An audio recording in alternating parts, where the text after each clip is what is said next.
North Korea is widely regarded as one of the most authoritarian states in the world, a reality that many who live within its borders have tried to escape.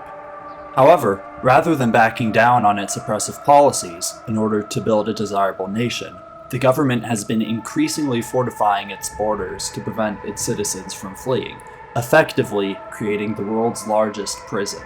Escape from this prison is perilous, not only in crossing the heavily guarded border, but also in dealing with the various escape networks that often seek to exploit desperation. In this video, we'll discuss why North Korea closed its borders, examine the various escape routes defectors take, and look at the stories of defectors that highlight the risks and dangers they face when fleeing North Korea.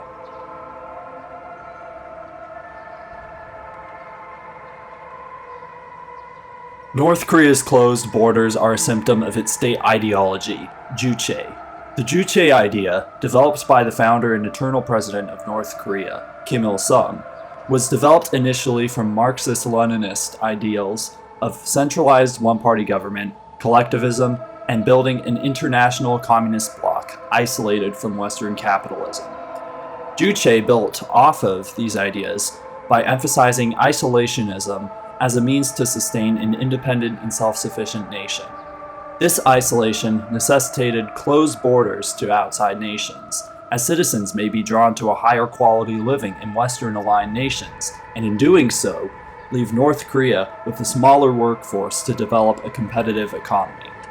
In particular, North Korea had to contend with South Korea, which right across the border had implemented democratic reforms and capitalist policies that boosted its economy significantly and improved standards of living. In addition, since South Korea officially does not recognize North Korea as a sovereign state, all North Koreans are considered citizens of South Korea and are legally able to seamlessly integrate with South Korean society. With the draw of a liberal nation on the border encouraging North Koreans to defect for better living standards, North Korea would have to seal itself off from the outside world to prevent any chance of its neighbor draining its entire population. North Korea has three national borders: the southern border with South Korea, a northern border with China, and a 17-kilometer-long border in the northeast with Russia. Despite being the most direct method of entry to South Korea, crossing the southern border is the most impractical and dangerous escape route for North Korean defectors, as it is one of the most highly militarized borders in the world. In order to successfully cross the border, defectors would need to pass the heavily patrolled border wall on the North Korean side and cross 4 kilometers of open ground while evading snipers and landmines before reaching the South Korean border. While certainly not impossible, most defectors recognize the high risk of this escape route and instead opt to flee across the northern border. This border is longer and less heavily patrolled than the southern border, but after defectors cross this border, more steps must be taken before they truly have escaped the reach of North Korea. China and Russia do not permit refuge from North Korean citizens and consider them illegal immigrants, and if caught, they will be sent directly back to North Korea. If the defectors want to be recognized as South Koreans and be deported to South Korea instead of North Korea, they would need to travel by land to either Mongolia or Thailand and surrender to the authorities there. However, traveling to either nation has its own unique set of difficulties for each. While Mongolia is the nearest friendly nation geographically, getting there requires crossing the Gobi Desert, which most defectors on their own would likely not have the resources to safely cross without being noticed by Chinese authorities.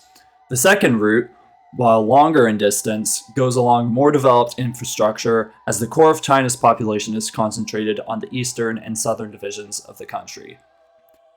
Before reaching Thailand, defectors will first need to cross through Laos before reaching the Thai border, after which they can surrender to the Thai authorities.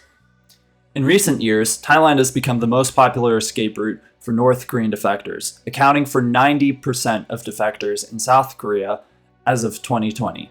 This proportion has been increasing since the early 2000s, with only 46 entering in 2004 and up to nearly 2,500 entering in 2010, a 54 times increase over 6 years.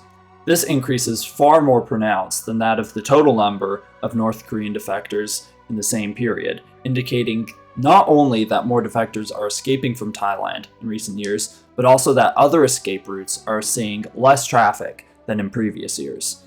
However, while Thailand has become an increasingly popular escape route for defectors, fleeing North Korea has become a much more difficult task since the rise of Kim Jong-un to power in 2011. In nearly every year since, there has been a significant reduction in the number of North Koreans fleeing the country, going from around 2,700 in 2011 to just above 1,000 in 2019. This decrease can be attributed to the increased restrictions on freedom of movement inside North Korea, increased surveillance, increased border security in the north, and new diplomatic agreements with countries like Russia and Laos to deport illegal migrants back to North Korea instead of South Korea. With the beginning of the COVID-19 pandemic in 2020, migration from North Korea saw a massive drop to only 229 defectors due to the total lockdown in the country. And since then, the number of defectors per year has not yet exceeded 100. While many of those who flee North Korea choose to remain anonymous for their and their families' protection, some demographic studies and personal stories have helped to highlight how defectors escape the country and make their way to South Korea. Eunju Kim, a woman who defected with her mother and sister in 1999, fled across the Tumen River in the north after her father died of starvation in the Great Famine of the 1990s. Her family lived in North Hamgyong, the country's northernmost province, allowing for direct accessibility to the Chinese border. They first intended to live in China, believing it would provide better access to food and other essential resources amid the famine. However, soon after crossing the border, the family was sold to a Chinese man who exploited them, forcing them to work as slaves for 3 years. Eventually, Chinese authorities found and arrested them, sending them back to North Korea. However, due to their identities being unknown after being presumed dead, and prisons requiring a court order to keep children, the family was sent to live under house arrest with a man from their hometown. Not wanting extra mouths to feed, he let them go immediately, so the family went directly back to the Tumen River and crossed back into China. This time, instead of choosing to remain in China, they paid a broker to take them through the Gobi Desert to Mongolia, where they were subsequently repatriated to South Korea. The journey took a total of 9 years, and despite the exploitation and other hardships they faced, they were able to build a new life for themselves in freedom. Eunju's story is not unique in its degree of exploitation. Since migration from North Korea is illegal in China, many people offer aid not because it's morally correct, but because it's an opportunity to exploit those who are desperate with no other recourse for their own benefit.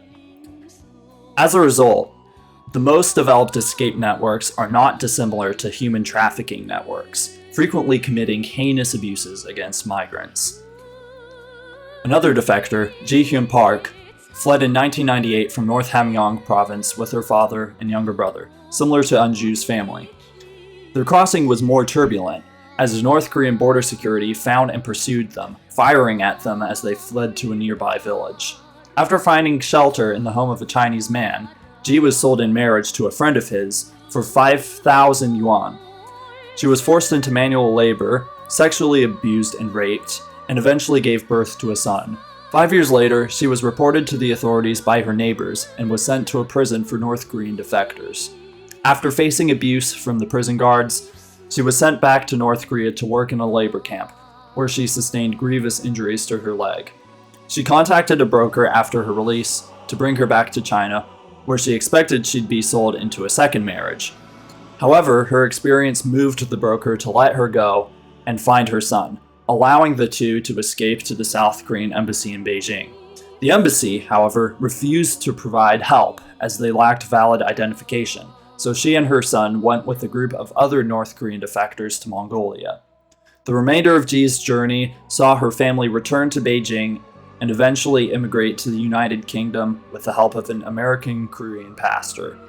This story highlights not only that the most immediately available escape networks generally seek profit by exploiting their clients, but also that even the embassies in China are not reliable for successful repatriation, further necessitating these dangerous escape networks. Unfortunately, many of those who use these networks remain in China under exploitative conditions, and unlike Ji, their stories will probably never be heard by the public. Though most methods of escape available to North Korean citizens involve crossing the northern border and risking entrapment from bad actors, there are a few notable instances where defectors have used their status, generally as government agents, to grant themselves escape opportunities that are inaccessible to most. The highest profile case of defection within the North Korean government is that of Hwang Jang-yop, a man considered to be one of the architects of Juche. Unlike the previous defector stories where they fled due to a lack of essential resources or a sense of feeling oppressed by the government, Hwang had a status high within the regime that would allow him a level of power inaccessible to the general population. Instead, Hwang defected due to ideological disillusionment after Kim Jong-il was appointed as Kim Il-sung's successor. In 1997, at the age of 74, he used his status as a politician to reach the South Korean embassy in Beijing while on an international trip to defect from North Korea.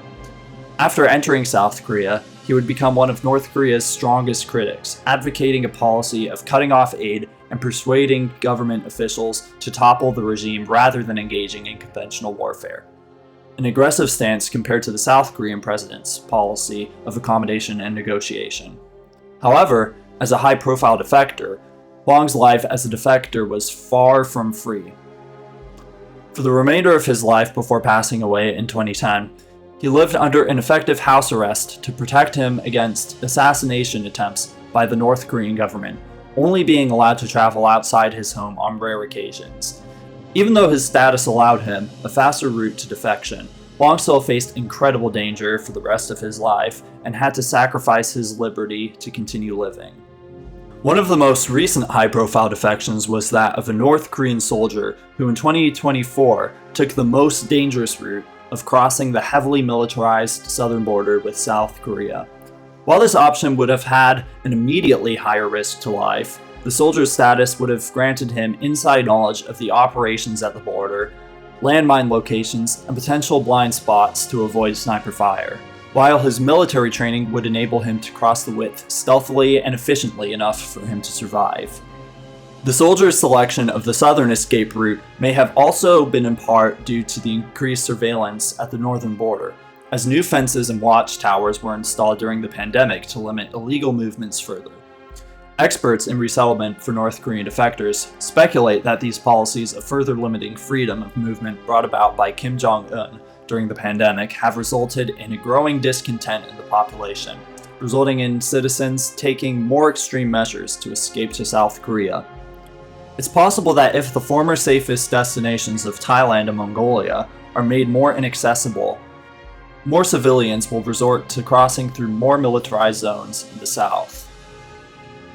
The statistical trends and personal stories discussed paint a vivid picture of what it is like to defect from an authoritarian prison state like North Korea. Although escape methods may differ in the details, they all share one commonality. Defectors face significant risks to their well-being, either immediately during their escape or afterwards when trying to find a safe haven. Those who are most driven by desperation are the most prone to being exploited by human traffickers, effectively sending them to another prison. And even if reaching a safe haven, defectors live under the threat of being targeted by North Korean foreign intelligence, especially if they had previously worked within the government. Despite the possibility of never truly being able to live a free life outside of North Korea, many North Koreans would rather undergo the risks of defection and live under these conditions than continue living under North Korean rule. While stronger border protection and increased surveillance may result in less defection overall, they do not solve the issues that are driving people to risk their lives for the chance of a better life. If internal conditions remain this poor and opportunities to leave North Korea keep diminishing, no amount of propaganda can convince desperate civilians to do nothing as they and their families suffer. If the North Korean government wants to convince their population that they are not prisoners, they must stop treating them as such. Otherwise, the unrest that can no longer spill out will drown them. Thank you for watching.